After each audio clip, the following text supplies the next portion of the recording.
إن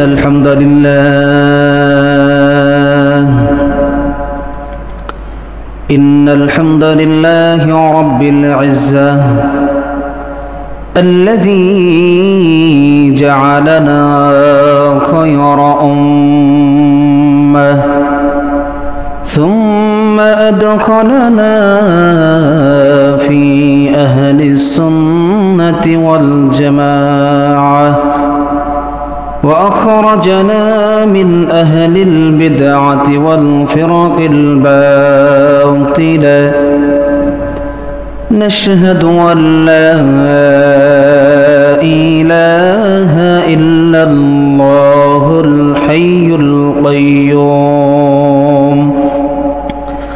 ونشهد أن سيدنا وسندنا وحبيبنا وطبيبنا وطبيب قلوبنا ومولانا محمدا عبد الله ورسوله الذي أرسله بالحق بشيرا ونذيرا وداعيا إلى الله بإذنه وسراجا وقمرا منيرا أما بعد فقد قال الله تبارك تعالى في كلامه المجيد وفرقانه القديم أعوذ بالله من الشيطان الرجيم بسم الله الرحمن الرحيم ظهر الفساد في البر والبحر بما كسبت أيدي الناس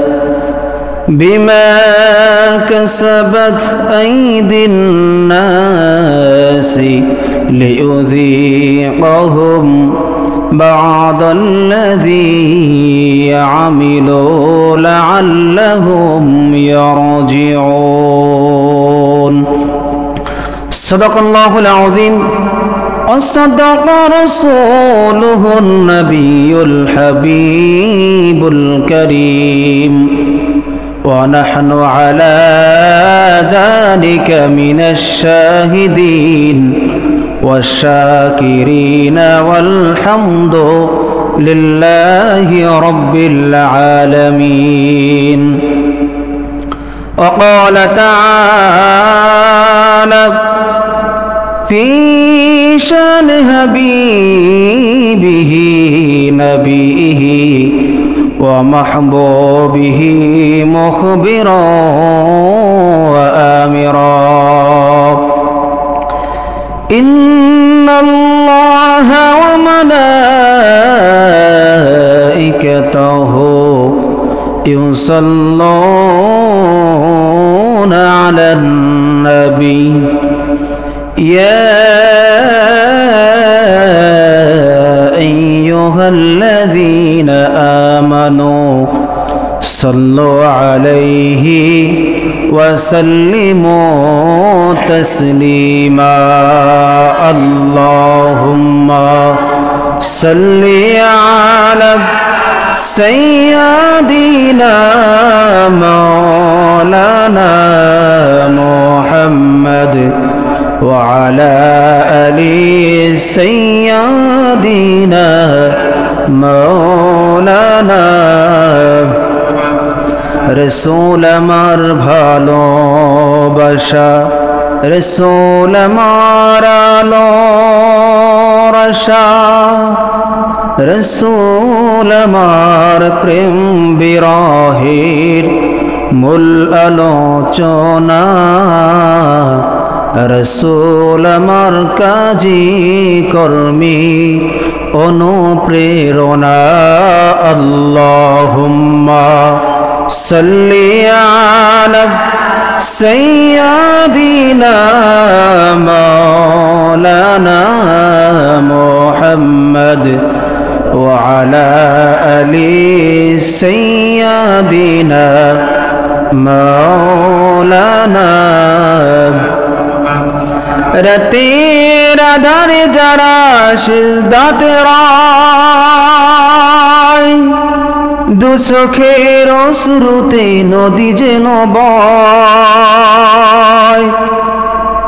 রাতের আধারে যারা সিজদাতে রায় দুচোখের অশ্রুতে নদী যেন বয় সলনার হাত সানি যতই আসুক পিছনে ফিরেও তাকায় না যাদের হৃদয় আছে আল্লাহর ভয় তারা কবু পথ ভুলে যায় না যাদের হৃদয় আছে আল্লাহর ভয় তারা কবু পথ ভুলে যায় না আল্লাহর প্রেম ছাড়া এই দুনিয়ায় কারো কাছে কোনো কিছু চায় না বালাগাল উলা বিকামালিহি কাশাফাদ দুজা বিজামালিহি হাসনাত জামিউ খিসালিহি সাল্লু আলাইহি ওয়া আলিহি আল্লাহুম্মা সাল্লি ওয়া সাল্লিম ওয়া বারিক আলাইহি মুআজ্জাজ মুহতারাম সম্মানিত উলামায়ে কেরাম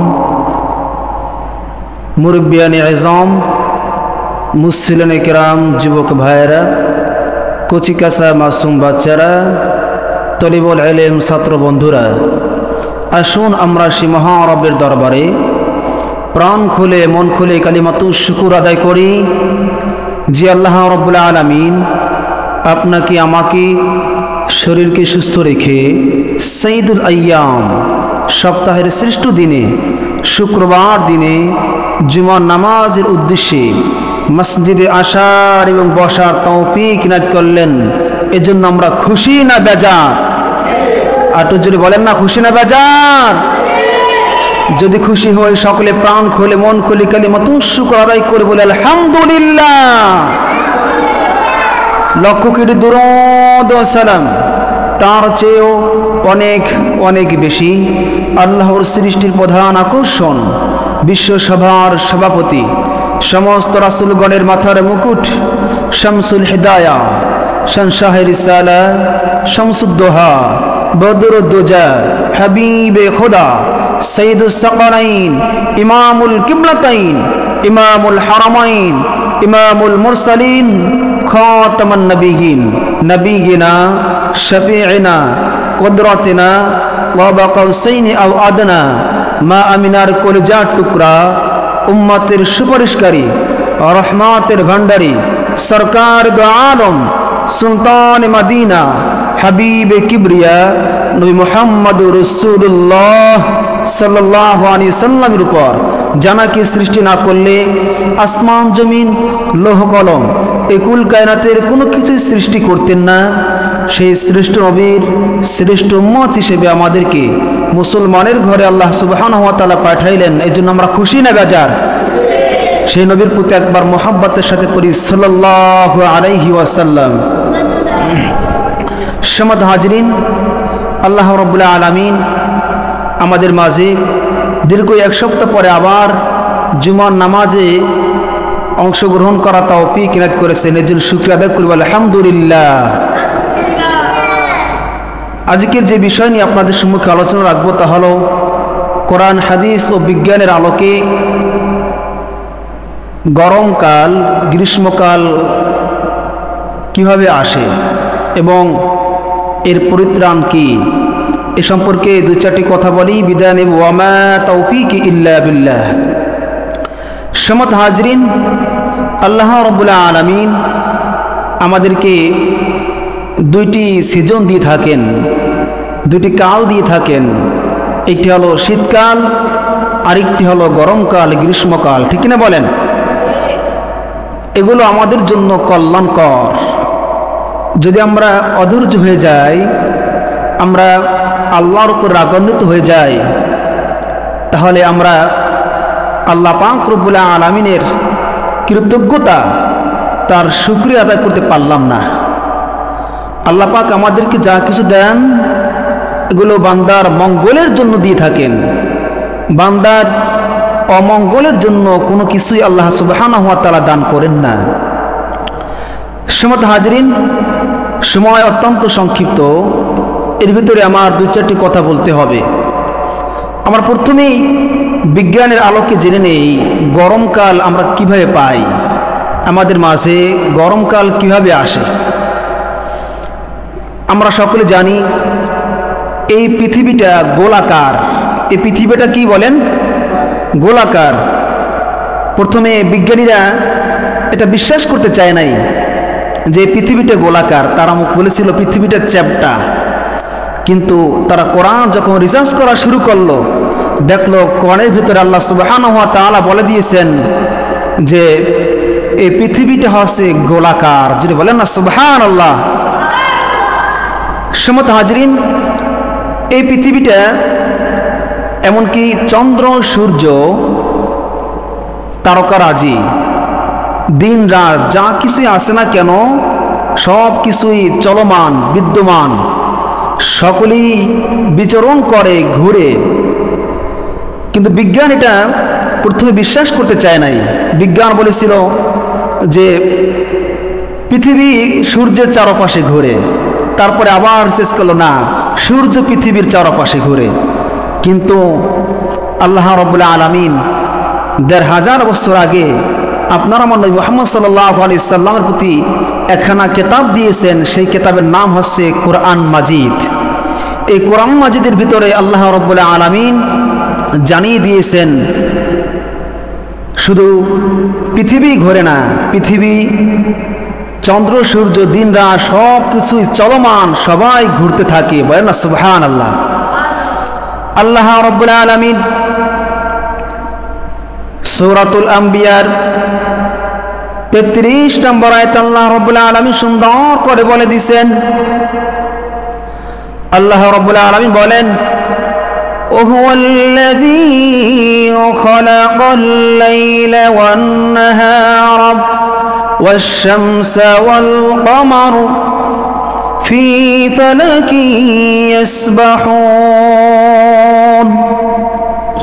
আল্লাহ রাব্বুল আলামিন সুন্দর করে বলে দিলেন, ওহুয়াল্লাযী খালাকাল লাইলা ওয়ান নাহার। আল্লাহ রাব্বুল আলামিন খালাকাল লাইল সৃষ্টি করেছেন রাত্রকে, ওয়ান নাহার এবং দিনকে। দিনকে এবং রাত্রকে আল্লাহ রাব্বুল আলামিন সৃষ্টি করেছেন।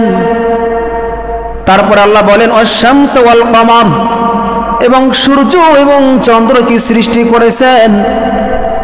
শুধু সৃষ্টি করে ক্ষান্ত হন নাই, ফি ফালাকি ইয়াসবাহুন।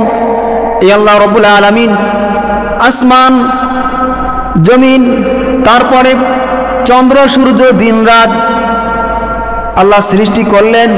এবং এই সমস্ত কিছুই আল্লাহ পাক রব্বুল আলামিনের সৃষ্টি, সব কিছুই চলমান। বলেন না সুবহানাল্লাহ। ফি ফালাকি ইয়াসবাহুন, সব কিছুই চলমান থাকে, সকলেই ঘুরতে থাকে নিজ নিজ কক্ষপথে। যদি বলেন না সুবহানাল্লাহ। নিজ নিজ কক্ষপথে ঘুরতে থাকেন। চন্দ্র, সূর্য, পৃথিবী বলেন সব কিছুই নিজ নিজ কক্ষপথে, অক্ষপথে তারা ঘুরতে থাকেন। বিজ্ঞানীরা তারা শেষ পর্যন্ত আল্লাহ রাব্বুল আলামিনের কোরআনের আয়াতকে বিশ্বাস করতে বাধ্য হলো। যদি বলেন না সুবহানাল্লাহ। তারা কিন্তু অবিশ্বাস করেছিল যে না, পৃথিবী ঘুরে চন্দ্রের চারপাশে, সূর্যের চারপাশে, সূর্য ঘুরে না। তারপর আবার কোরআনের রিসার্চ করতে করতে দেখলো না, পৃথিবীও ঘোরে, চন্দ্র সূর্য দিন রাত সব কিছুই নিজ নিজ কক্ষপথে ঘুরতে থাকে। বলেন না সুবহানাল্লাহ। সম্মানিত হাজিরিন, পৃথিবীটা নিজ নিজ কক্ষপথে ঘুরতে থাকেন। কখনো কখনো এই ঘুরতে গিয়ে সূর্যের কাছাকাছি হয়ে যায়। সূর্যের যেই পার্শ্বটা, পৃথিবীর যেই পার্শ্ব সূর্যের কাছাকাছি হয়, ওই পার্শ্বটা থাকে গরমকাল, গ্রীষ্মকাল। কারণ পৃথিবীর এক পার্শ্ব সূর্যের কাছাকাছি থাকার কারণে এই সূর্যের তাপটা পৃথিবীতে বেশি লাগে। আর অন্য পার্শ্বটা যখন দূরে থাকে, ওই পার্শ্বটায় সূর্যের তাপ কম লাগে, এই জন্য ওই পাশটা থাকে শীতকাল।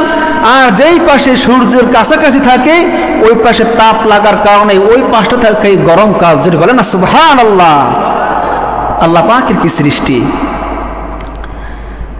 যেমনিভাবে আপনাদেরকে উদাহরণ দিলে বুঝতে আপনাদের সহজ হবে। আমাদের এই বাংলাদেশটা হলো উত্তর পার্শ্ব, আর অস্ট্রেলিয়া এটা হলো দক্ষিণ পার্শ্ব। আপনি এখন অস্ট্রেলিয়া যাবেন, দেখবেন ওই রাষ্ট্রে এখন শীতকাল চলতেছে, আর আমাদের এখানে গরমকাল চলতেছে। আবার যখন আমাদের শীতকাল চলে, অস্ট্রেলিয়ায় ওখানে তখন শীতকাল চলে। কারণ এখন আমাদের এই নিকটে বাংলাদেশের যে আকাশ আছে, পৃথিবী আছে, এই পার্শ্বটা উত্তর পার্শ্ব, আমাদের উত্তর পার্শ্বের সূর্যের কাছাকাছি। এর জন্য আমরা গরমকাল, গ্রীষ্মকাল আমরা উপভোগ করতেছি। আর অস্ট্রেলিয়ার দক্ষিণ পাশে থাকার কারণে তাদের সূর্যের তাপটা কম লাগতেছে এই পার্শ্বটায়, এর জন্য ওই পার্শ্বে এখন শীতকাল চলতেছে।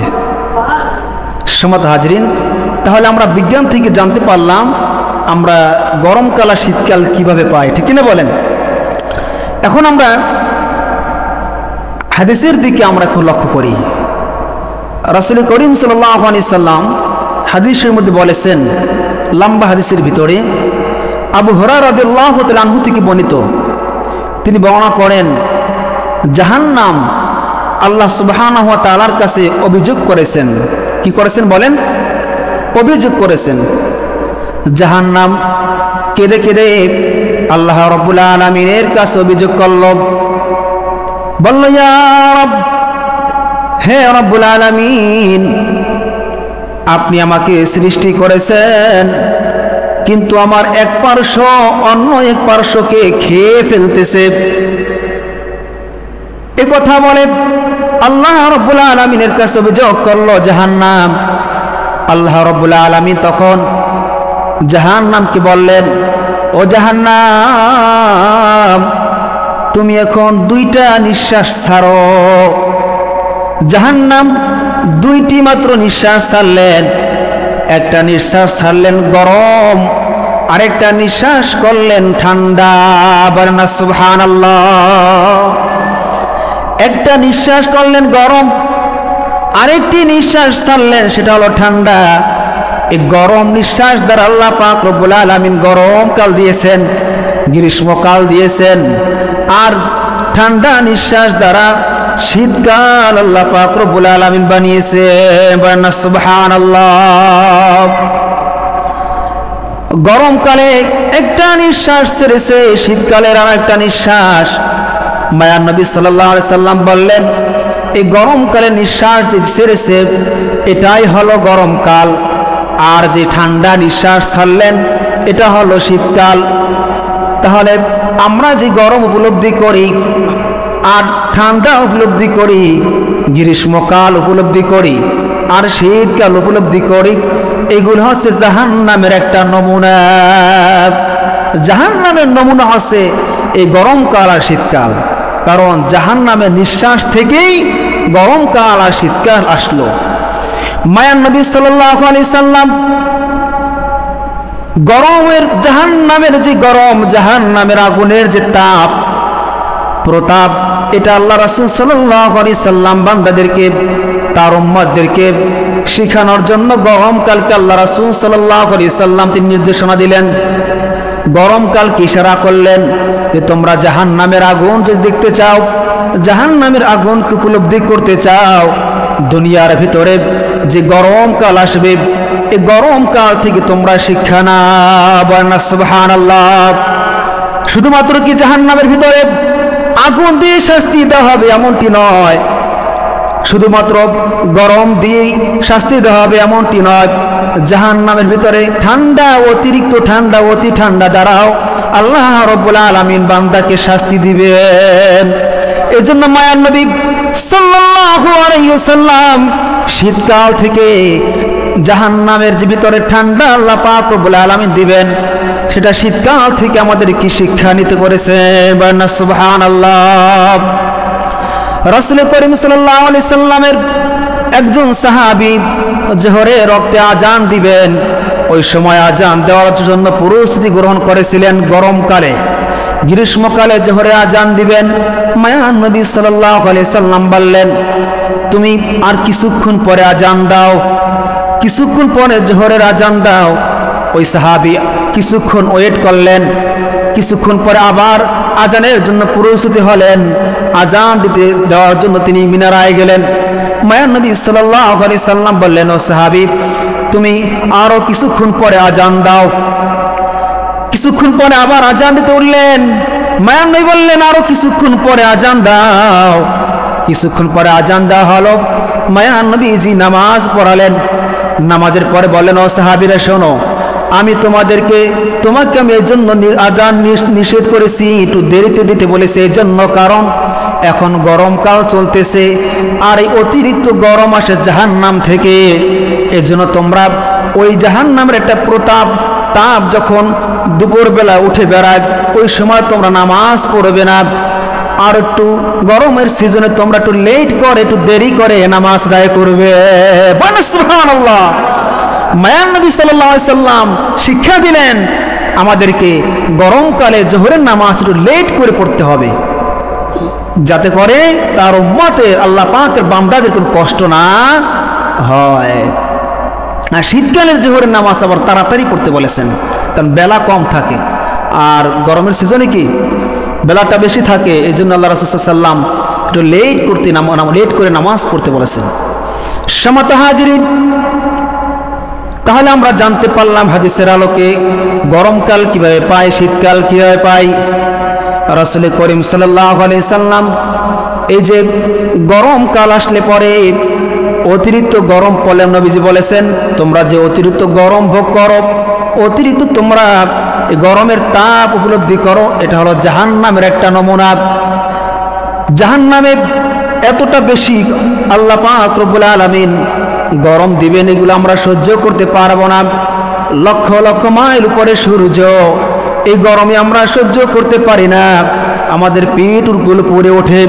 মাঠে ঘাটে কৃষকরা কাজ করে, গাড়িওয়ালারা গাড়ি চালায়, বিভিন্ন কাজে কর্মে লিপ্ত থাকে। সামান্য গরম, দুনিয়ার গরম আমরা সহ্য করতে পারি না, কিন্তু জাহান্নামের যে গরম, ওগুলো আমরা কিভাবে সহ্য করব? আল্লাহ পাক রব্বুল আলামিন এই গরম সিজন দিয়া আমাদের এই বান্দাদেরকে আল্লাহ পাক রব্বুল আলামিন শিক্ষা দিয়েছেন। বলেন সুবহানাল্লাহ। সম্মানিত হাজিরিন, এজন্য আমরা গরমকাল আসলে পরে আল্লাহকে ভয় করব, শীতকাল আসলে পরে আল্লাহকে ভয় করব, জাহান্নামকে ভয় করব, যে জাহান্নামের আগুন আরো কতটা বেশি হতে পারে। শীতকালে ঠান্ডা এতটা শীত পড়ে, তাহলে জাহান্নামের ঠান্ডা কতটা বেশি হতে পারে। সম্মানিত হাজিরিন, এই যে গরমের সিজন চলতেছে এখন, এই গরমের সিজনে অতিরিক্ত গরম পড়ে, আমরা বৃষ্টি পাই না। বৃষ্টি না থাকার কিছু কারণ আছে। বৃষ্টি আল্লাহ পাক বন্ধ করে দেন, অনাবৃষ্টি, অতিরিক্ত বৃষ্টি, এগুলো হচ্ছে আল্লাহ পাকের গজব। এগুলো কি বলেন? গজব।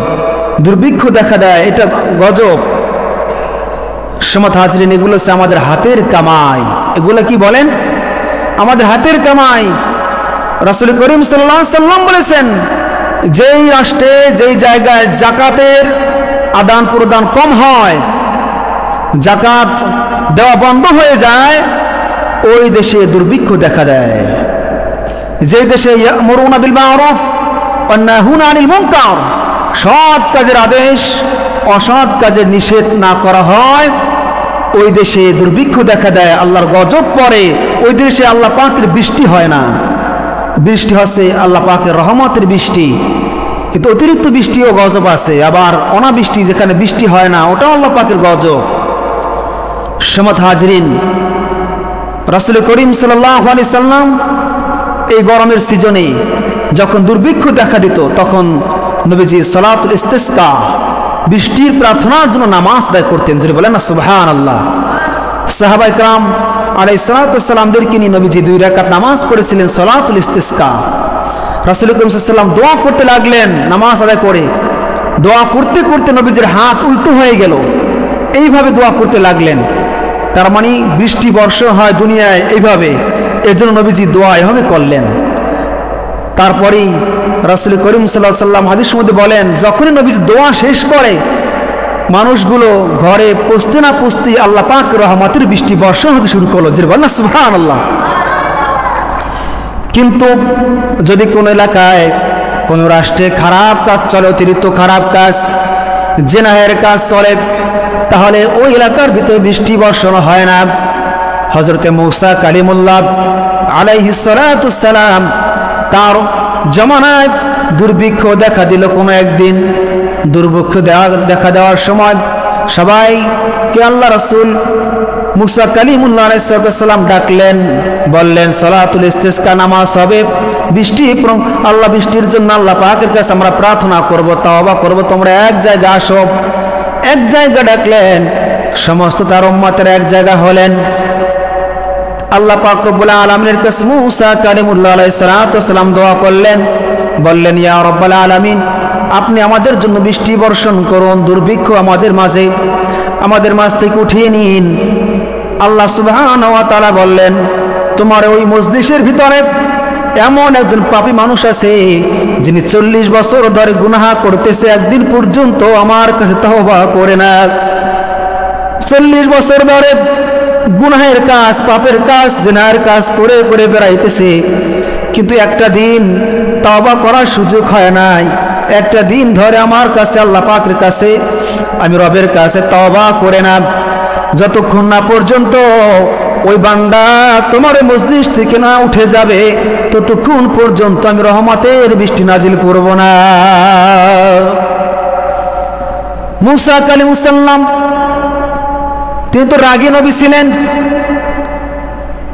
তিনি মজলিসের ভিতরে বললেন, এই মজলিসের ভিতরে কে আছো গুনাহগার, কে আছো পাপী, যে খারাপ কাজ করেছো, গোপনে গোপনে তুমি এই মজলিস থেকে উঠে যাও, নচেত তুমি উঠে যদি না যাও, আল্লাহ রব্বুল আলামিন ততক্ষণ পর্যন্ত বৃষ্টি দিবে না। তুমি কি চাও তোমার কারণে সমস্ত মানুষগুলো কষ্ট করুক, পশু পাখিগুলো কষ্ট করুক? যে বান্দা, যে পাপী লোকটা, পাপিষ্ঠ মানুষ 40 বছর ধরে গুনাহের কাজ করেছে, ওই বান্দা মনে মনে তওবা করে ফেলেছে, রবের সাথে তার প্রেম বিনিময় হয়ে গেছে। ওই সময় আল্লাহ পাকের কাছে বলতেছে, আল্লাহ আপনি তো ক্ষমা করার মালিক, আমি গোপনে গোপনে গুনাহের কাজ করেছি, আপনি সারা পৃথিবীর কোনো মানুষ জানে না। আপনি আমার সমস্ত গুনাহগাতা, আপনি আমার সমস্ত গুনাহগুলো আপনি গোপনে গোপনে ক্ষমা করে দিন। জোরে বলেন সুবহানাল্লাহ, আর একটু জোরে বলেন সুবহানাল্লাহ। আল্লাহ পাক রব্বুল আলামিনের কাছে গোপনে গোপনে তওবা করলেন। মজলিসের ভিতর থেকে কোনো বান্দা উঠলো না। আল্লাহ পাক রব্বুল আলামিন সাথে সাথে বৃষ্টি বর্ষণ শুরু করে দিলেন। মূসা কালিমুল্লাহ আলাইহিস সালাতু ওয়াস সালাম বলতেছে, হে রব্বুল আলামিন, আপনি তো বলেছিলেন যে কোনো বান্দা, পাপিষ্ঠ ব্যক্তি যদি এখান থেকে উঠে না যায়, ততক্ষণ পর্যন্ত আপনি রহমতের বৃষ্টি আমাদের মাঝে বর্ষণ করবেন না। কিন্তু আমি চেয়ে চেয়ে দেখলাম এই মজলিসের ভিতর থেকে কোনো বান্দা উঠে যায় নাই, কিন্তু আপনি তো ঠিক ওই বৃষ্টি বর্ষণ করলেন, কারণটা কি? তখনই মূসা সাল্লামকে আল্লাহ রাব্বুল আলামিন বললেন, ও মূসা কালিমুল্লাহ, তুমি শুনে নাও, আমার যে বান্দা গুনাহ করেছিল, 40 বছর ধরে পাপ কাজ করেছে, তিনি গোপনে গোপনে খারাপ কাজ করেছে, অন্যায় কাজ করেছে, আমি আল্লাহ রাব্বুল আলামিন, আমি রহমান, আমি রহিম, আমি গফুর, আমি গফফার, আমার কাছে তওবা করেছে মনে মনে, গোপনে গোপনে আমি আল্লাহ পাক রব্বুল আলামিন আমি গোপনে গোপনে বান্দাকে ক্ষমা করে দিয়েছি। জোরে বলেন না সুবহানাল্লাহ। আমি গোপনে গোপনে ক্ষমা করে দিয়া আমি তার জন্য, আজকের জন্য রহমতের বৃষ্টি বর্ষণ করে দিয়েছি। সুবহানাল্লাহ। সমত হাজরিন, তাহলে আমরা পাপ কাজ করি, গুনাহের কাজ করি বিদায় আমাদের উপর আল্লাহ পাকে গরম দিয়েছেন, অতিরিক্ত গরম আমাদের সহ্য হয় না, পশু পাখিগুলো হাহাকার করতেছে। সমত হাজরিন, মাঝে মাঝে বৃষ্টি হয়, এটা পশু পাখিদের জন্য, নিষ্পাপ ছোট্ট ছোট্ট বাচ্চাদের জন্য, কিন্তু আমরা তো গুনাহের কাজ করে বেড়াই। গুনাহ করতে করতে এমন পর্যায়ে চলে গেছে, আল্লাহ আমাদের উপর রাগান্বিত হয়েছেন, আমাদের উপর এর জন্য গরম বেশি পরিমাণে দিয়া আযাব দিয়েছেন, গজব দিতেছেন। এগুলো আমাদের শিক্ষা নিতে হবে। সমত হাজরিন, আল্লাহ পাকের কাছে সকলে খাস দিলে তওবা করবেন, যেন আল্লাহ রাব্বুল আলামিন আমাদের সমস্ত গুনাহ গাতা ক্ষমা করে দিয়া তারপরে আল্লাহ পাকের কাছে সমস্ত গুনাহ মাপ পেয়ে আল্লাহ পাকের তওবা করে যেন আমাদের মাঝে আল্লাহ পাক রহমতের বৃষ্টি বর্ষণ করেন, গরম থেকে আমাদের আল্লাহ পাক পরিত্রাণ দান করেন। এজন্য আল্লাহ পাকের কাছে তওবা করবেন। আল্লাহ রাব্বুল আলামিন আমাদের সকলকে অতিরিক্ত গরম থেকে হেফাজত করুন এবং রহমতের বৃষ্টি আমাদের মাঝে নাজিল করুন। সকলে আল্লাহুম্মা আমিন। এজন্য আমাদেরকে খাস দিলে তওবা করতে হবে। আল্লাহ পাক আপনার আমার সকলের তওবাকে কবুল আর মঞ্জুর করুন। সকলে বলে আল্লাহুম্মা আমিন। সমত হাজরিন, এই গরমের সিজনে সকলে একটু চেষ্টা করবেন যেন সকলকে একটু সেফ রাখার জন্য। সকলে রোদ্রের ভিতরে আপনারা ছাতা ব্যবহার করবেন, আপনারা অযথা বাহিরে ঘোরাফেরা করবেন না। এই গরম থেকে যেভাবেই হোক আপনাকে নিজেকে হেফাজত করতে হবে, তওবা করতে হবে, যেন আল্লাহ পাক আমাদের মাঝে রহমতের বৃষ্টি বর্ষণ করেন। আমিন। ওয়া আখির দাওয়ানা আলহামদুলিল্লাহি রাব্বিল আলামিন। আসসালামু আলাইকুম ওয়া রাহমাতুল্লাহি ওয়া বারাকাতুহু।